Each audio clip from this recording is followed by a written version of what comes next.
Welcome, people. We end up back at it again with another video. By the way, since this is the first video of the new year, happy new year everyone watching, right? I hope 2024 is an excellent year for you going forward, and I hope you achieve all your hopes and dreams. And yeah, without further ado, let's get into the video. In today's video, I will be giving a preview to Chelsea's next game at home, right, in the FA Cup against Preston North End of the Championship, right?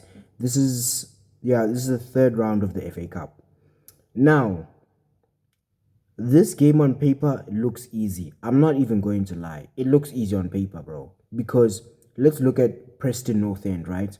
They're 14th in the championship, right? In their last 5 games, they have lost 4 and won 1.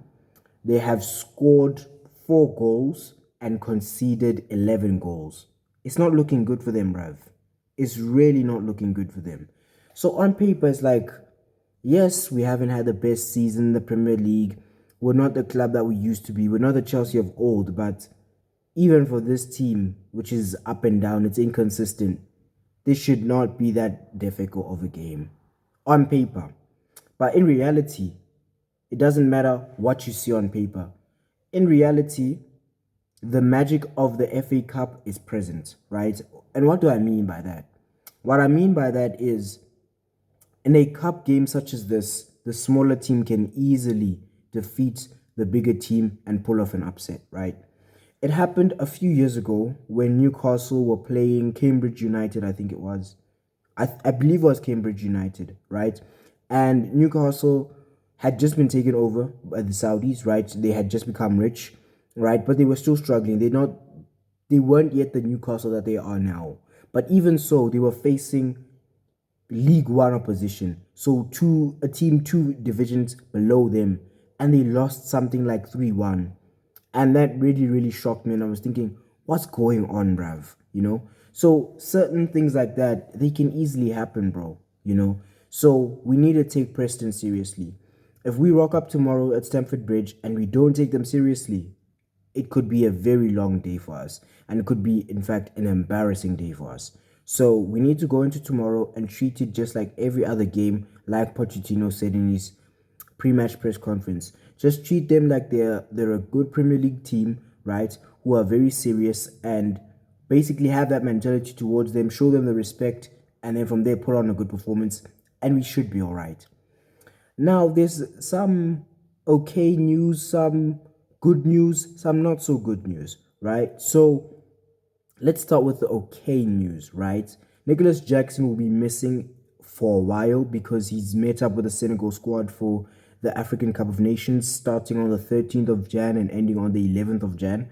Now, in terms of when Jackson will be back, it depends how far Senegal go in the competition. So we'll see with that. The reason why I say it's okay is that on one hand, we are a player down, but on the other hand, we have other options that we can play. So we're all right. It's not a train smash. Then the not so good news, right, is Lavia is injured again. Ugo Chukwu is injured again, right? So that's frustrating, really, really frustrating, but it is what it is at the same time. The good news, though, is Carney Chukwemeka and Ben Chilwell are back in full team training as part of their reconditioning phase. They are out for tomorrow, right? But there is a possibility for them to be back next week. As for Benoit Badeshile, right? I didn't know that he got injured recently again, but it seems minor because he's already in the reconditioning phase, right, of the rehabilitation process, and he could be back next week as well. So that's some good news. Now, for this particular game, who do we go with in order to get ourselves the win and for us to progress into the next round of the competition? Because this competition is really, really important to us. It represents a feasible path to a trophy, or a viable path to a trophy, let me rather say. Because Carabao Cup, we could win that. We have the semis of the Carabao Cup on the 9th of Jan. So our next game after this, we have the semis of the Carabao Cup. We could win that competition, right? Champions League, we're not in the Champions League. We're not in Europa League. We're not in Conference League, right? Premier League, we are not winning in a million years. The way things are, we are not winning it in a million years, right? It's not even practical to even entertain the idea of such, right? We can't even think about top six at the moment, let alone winning the Premier League. So the FA Cup and Carabao Cup represent very, very big opportunities to win trophies, which is why we must take this competition serious and put out strong teams from the beginning. Teams that are gonna slap about the opposition and move on, right? Get us a good, comfortable win, and we see just how far we go in the competition. Now, in goal, I would go with someone who's making himself a contender for the number one goalkeeper spot, Georgi Petrovic, right? In the last game when he played Luton, right? The last game of 2023 that ended 3-2, there was this save that he made, which has actually been nominated as the Premier League save of the month for December, right? Where it was headed by one of the Luton players, and he saved the ball onto the bar, and then from there I think it went out for a corner or something like that. But it wasn't just that moment, but that moment sums up Petrovic since he came into the side. He's been very, very good for us, and I just want to see it continue. Long may it continue. Sanchez, I'm not sure when he's coming back. It might only be in February. I'm not too sure how bad the knee injury was, but until he comes back, we're sorted, bro, because Petrovic is playing amazingly well. Shout out to him. He's starting goal. It's as simple as that.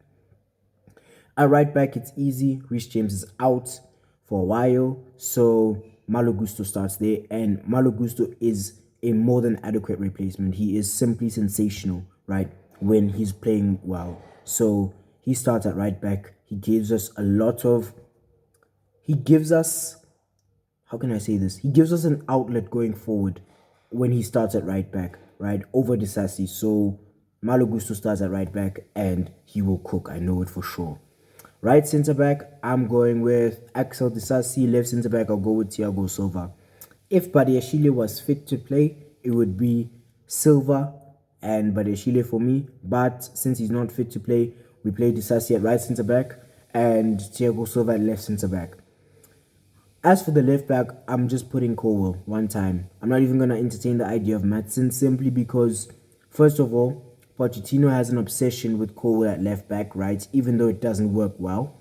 And secondly, it's looking like Ian Maatsen's going to go to Borussia Dortmund, right, in the coming weeks. So I don't expect to see him play any minutes from here until he leaves. So yeah, it is what it is.